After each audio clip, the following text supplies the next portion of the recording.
घमंडी कौवा। हंसों का एक झुंड समुद्र तट के ऊपर से गुजर रहा था। उसी जगह एक कौवा भी मौज मस्ती कर रहा था। उसने हंसों को उपेक्षा भरी नजरों से देखा। तुम लोग कितनी अच्छी उड़ान भर लेते हो, कौवा मजाक के लहजे में बोला। तुम लोग और कर ही क्या सकते हो, बस अपना पंख फड़फड़ाकर उड़ान भर सकते हो। क्या तुम मेरी तरह फुर्ती से उड़ सकते हो? मेरी तरह हवा में कलाबाजियां दिखा सकते हो? नहीं, तुम तो ठीक से जानते भी नहीं कि उड़ना किसे कहते हैं। कौवे की बात सुनकर एक वृद्ध हंस बोला, ये अच्छी बात है कि तुम ये सब कर लेते हो, लेकिन तुम्हें इस बात पर घमंड नहीं करना चाहिए। मैं घमंड वमंड नहीं जानता। अगर तुम में से कोई भी मेरा मुकाबला कर सकता है तो सामने आए और मुझे हरा कर दिखाए।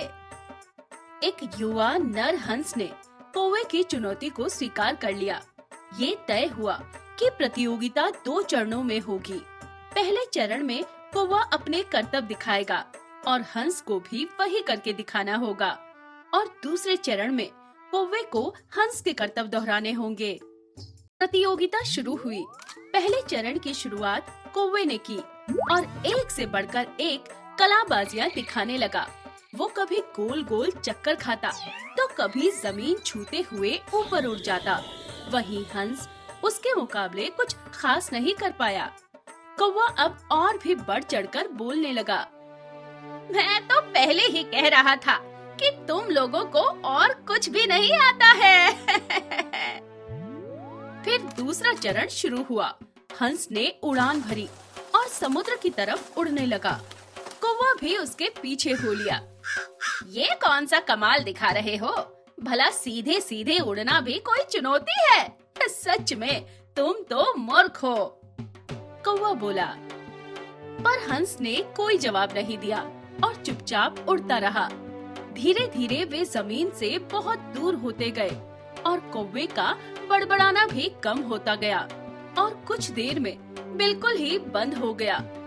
कौवा अब बुरी तरह से थक चुका था, इतना कि अब उसके लिए खुद को हवा में रखना भी मुश्किल हो रहा था और वो बार बार पानी के करीब पहुंचा जा रहा था।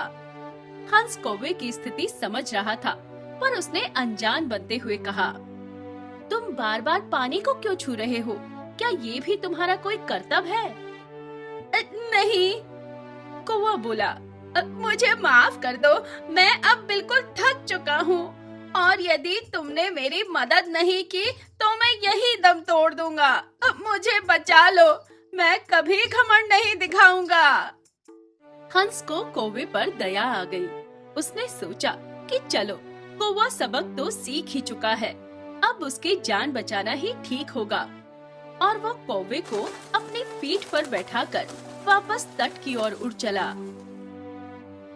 तो दोस्तों, कहानी पसंद आई हो तो वीडियो को लाइक करें और क्या पसंद आया वो कमेंट करके बताएं।